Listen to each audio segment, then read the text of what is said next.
आपण सर्वांनी त्या बैठकीला उपस्थित राहावं अशी मी आपल्या सर्वांना विनंती करतो. यानंतर या कार्यक्रमाचं आभार प्रदर्शन आमचे मराठवाड्याचे संघटक साहेबरावजी नवतुरे हे करतील. अंथर्स रिपब्लिकन पार्टीच्या वतीने 27 जुलै 2026 या ठिकाणी आपले प्रमुख पाहुणे म्हणून सबनीस साहेब, तसेच राऊत साहेब, तसेच आमच्या राष्ट्रीय अध्यक्षा सूर्यकांता गाडे मॅडम आणि सर्वच ह्या ठिकाणी आमचे दीपके साहेब, दीपके कुटुंब, अभिजितचे आई वडील आणि ह्या ठिकाणी सर्वच आलेले आमचे कार्यकर्ते, तालुक्यातून आलेले, जिल्ह्यातून आलेले, यांचं सर्वांचं मी आभार मानतो. मराठवाड्याचे आमचे सर्जेराव मनोरे, तसेच आमच्या गंगापूर तालुक्यातून आलेले शिलाबाई मनोरे, कारण ते लेट आल्यामुळे त्यांचा आमच्याकडून सत्कार होऊ शकला नाही, त्यांची मी दिलगिरी व्यक्त करतो. आणि कार्यक्रम चांगला झाला. राऊत साहेब आणि सबनीस साहेब आम्हाला पुढेही आमच्या संघ परिषदेला साथ देव अशी मी त्यांना विनंती करतो आणि एक कार्यक्रम संपला अशी मी जाहीर करतो. म्हणजे गांधीला चांगलं म्हणणारे बाबासाहेबांच्या लेखनामध्ये गांधीबद्दलचा आदर आहे आणि म्हणून गांधीच्या काँग्रेसमध्ये पहिल्या मंत्रिमंडळामध्ये विरोधकाचं मंत्रिमंडळ आहे, पण देशाचं हित लक्षात ठेवून बाबासाहेब हातमिळवणी करून त्यामध्ये मंत्री झालेले, लोकांचं भलं करण्यासाठी. बाबासाहेब घटना समितीचे अध्यक्ष का झाले? त्यांच्याकडे बॅरिस्टर, अनेक बॅरिस्टर त्यांनी सांगितली नावं सगळी. मशरूवाला आहे, तुमचे अनेक बॅरिस्टर हिंदूमध्ये आहेत, मुसलमानामध्ये होते, बौद्धामध्ये होते, पण बाबासाहेबांनाच निमंत्रण का दिलं गेलं? बाबासाहेबांची विद्वत्ता, बाबासाहेबांची राष्ट्रभक्ती, बाबासाहेब हा संबंध देशाचा तळातला आवाज आहे हे गांधीला माहित होतं. आणि म्हणून गांधींनी पंडित नेहरूंना आणि जेव्हा तुमच्या वल्लभभाईंना सांगितलं की श्यामाप्रसाद मुखर्जीला एक विरोधी पक्षाचा माणूस घ्या मंत्रिमंडळामध्ये आणि बाबासाहेबांसारखा विद्वान माणूस घ्या, एक बॅरिस्टर घ्या, विरोधी काँग्रेसचे विरोधी असणारे जनसंघाचे श्यामाप्रसाद मुखर्जी आणि आरबीआयच्या संदर्भात किंवा आंबेडकरी चळवळीतले बाबासाहेब आंबेडकर या दोघांना मंत्रीपद दिले गेले.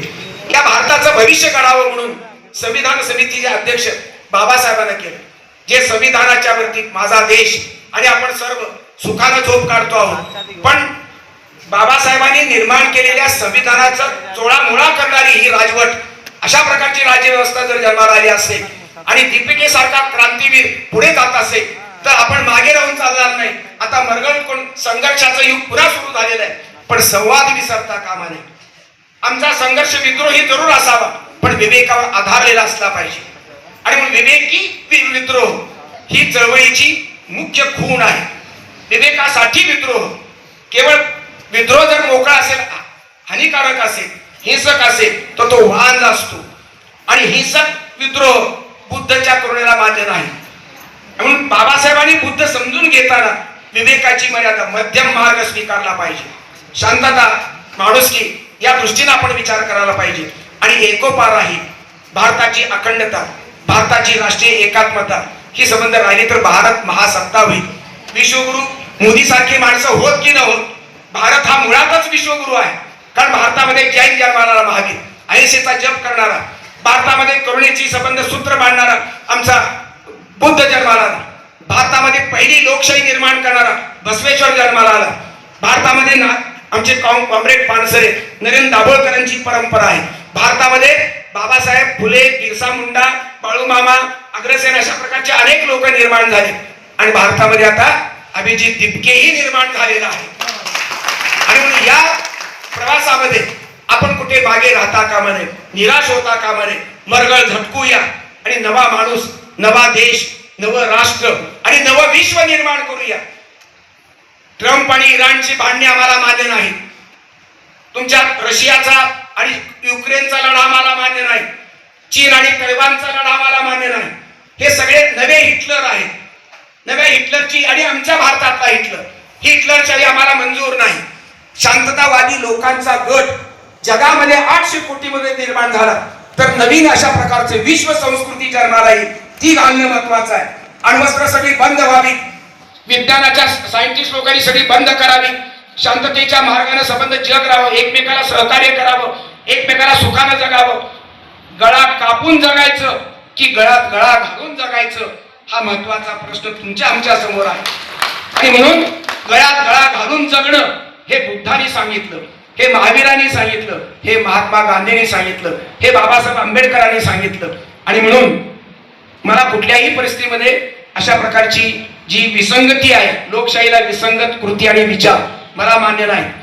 लोकशाही जगली पाहिजे तर आम्ही जगू. म्हणून गुण्या गोविंदानं जगण्यासाठी अशा प्रकारची नवीन संकल्पना, नवीन क्रांती, नवीन जाणीव निर्माण होण्याच्या दृष्टीनं ही संघर्ष परिषद निश्चितपणे फार महत्वाची दिशा देणार आहे. आणि या संघर्ष परिषदेचे वाटचाल आमच्या गंगाधर गाडे साहेबांनी पहिलेपासून चालू ठेवलेली आहे. त्याला तुम्ही जागरा, मीही जागृताला मला संधी दिली या ठिकाणी येण्याची, त्याबद्दल मी तुमचा सर्वांचा ऋणी आहे. विशेषतः ताईसाहेब, सूर्यकांता ताई आणि आमचे सिद्धांतजी अत्यंत महत्वाची भूमिका त्यांनी, आमचे सर्वात महत्वाचे म्हणजे विलास आमचे जे कटारे आहे, त्यांनी मला संवादातून, त्यांच्या भूमिकेतून अभ्यासपूर्ण अशा प्रकारचा कार्यकर्ता तुमच्या चळवळीत आहे. ही अत्यंत दिशादर्शक, आशादर्शक अशा प्रकारची गोष्ट आहे. अशा कार्यक्रमामध्ये तरुण तिकडे दीपकी आपला विजय करतोय आणि नवा अशा प्रकारचा क्रांतिकारक कवी, तुमचा गायक आणि लेखक प्रबोधनकार आमच्या अनंत राऊतच्या रूपाने ते हजर आहेत, याचंही कौतुक करतो. आपणा सर्वांना अभिवादन करतो आणि माझे 2 शब्द संपवतो. जय हिंद, जय महाराष्ट्र.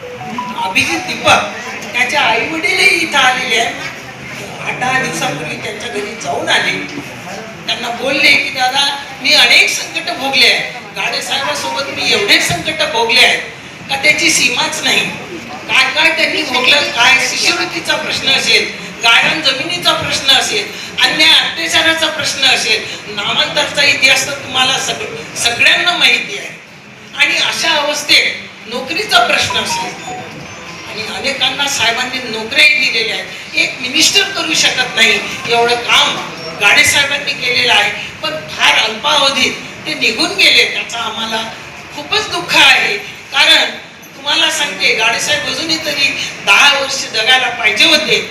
समाजासाठी फार मोठी देण होती, पण ईश्वरी लीला काही अजब आहे. ते त्यांना शुगरमुळे घेऊन गेले आणि आमच्यावर हा बोजा टाकला. परंतु मला असं वाटते की जाऊ दे, आपण काही का असे ना, गाडे साहेबांनी जे काही केलं त्यांचं उर्वरित कार्य, मी काही त्यांच्या एवढी मोठी नाही, पण जेवढं काही मला करता येईल या शरीरात रक्ताचा थेंब असेपर्यंत मी उभी राहील. कारण गाडे साहेबांनी जे काही लढे लढवले आहेत ते सर्व औरंगाबादकरांना, काय मुंबईवाल्यांना माहिती आहे. आज वातावरण फारच वाईट आहे, नोकऱ्या बंद झालेल्या आहेत. आज जेवणावर देखील टॅक्स लागतो आहे. आणि तुम्हाला सांगते, गायरान जमिनीवर आपले लोक जे आहेत ते जे वैती करतात त्यांना देखील मारलं जाते आणि सवर्णांना त्यांचं ती जागा म्हणजे गायरान दिल्या जातं. हे पण होऊ नये त्यासाठी सरकारकडे आताच एक निवेदन आलेलं आहे. माझे गरीब लोक आहेत, सर्व जाती धर्माचे आहेत. मी अनेकदा सांगते, गाडे साहेबांनी 53 वस्त्या बसवल्या, काही एकाच जातीचे माणसं नाही बसवले. अगदी दोरी लावून, जशी काही त्यांच्या वडिलांनी जागा घेऊन ते दोरीने सगळ्यांना देत होते जागा, तेव्हा त्यांच्या मुलांसाठी पण शाळा मी उभी करावी. फुल नाही, फुलाचं पान गाडे साहेबांनी ते उभं केलेलं आहे आणि ते त्या सेवेत मी आहे. हे सांभाळून हे सगळं करते आहे. मला एकच म्हणायचं आहे की आज गाडे साहेब हे रस्त्यावरती लढाई लढली, आता कोणी बाहेर यायला तयार नाही. तेव्हा आपणा सगळ्यांना आग्रहाची सूचना आहे, आपण रस्त्यावर यावं, रस्त्यावर आपल्या समाजासोबत राहावं. बाबासाहेबांचं एकच म्हणणं आहे, काही झालं तरी चालेल, हातावर भाकर खा. आता ती वेळ नाही राहिली, पण पोरांना शाळेत पाठवा. शिक्षणच हे समाज परिवर्तनाचं मोठं हत्यार आहे, हे बाबासाहेब आपल्याला सांगून गेले. तुम्ही गुलामीत राहू नका. तुमच्याजवळ जर 2च रुपये असतील तर 1 रुपयाची भाकरी घ्या आणि 1 रुपयाचं पुस्तक घ्या. भाकरी तुमचं पोट भरेल आणि पुस्तक तुम्हाला या जगात कसं राहायचं, कसं शिकायचं ते शिकवेल. हे बाबासाहेबांनी कोणीही आपल्याला असं सांगितलेलं नाही.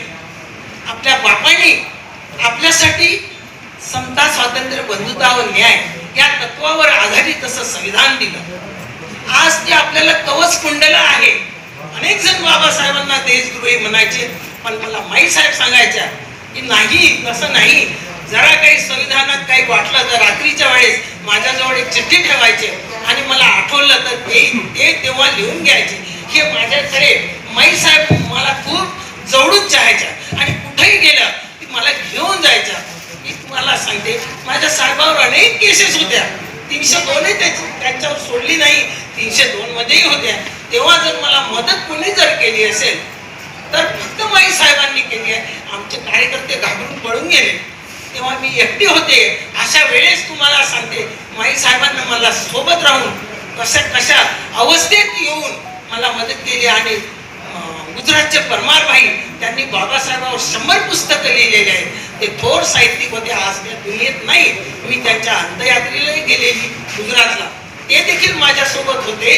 आणि एक नारायण होरा म्हणून तिथलेच होते, ते पण माझ्या सोबत असायचे आणि मला नेहमी म्हणायचे की बाहेर जायचे आणि म्हणायचे या मुलीचं मी सांत्वन कसं करू आता, कारण केस फार भयानक होती. आणि माई साहेबांनी मला बॅरिस्टर रजनी पटेल, बॅरिस्टर जेठमलानीजी लावून दिले.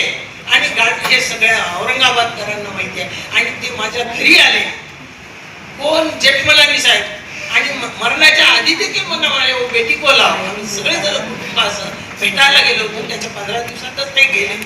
आणि मी इथे जेव्हा पॅन्थरचं अधिवेशन ठेवलं होतं, सगळ्यांना माहिती आहे पॅन्थरचं जेव्हा अधिवेशन ठेवलं होतं, अनेक जण पत्रकार कोणीही मला म्हणायचे, साहेबालाही बोलायचे की एवढा मोठा भारताचा वकील हा इथे येऊ शकणार नाही, साहेब घाबरून गेले, यांनी कोणी काही सांगितलं का.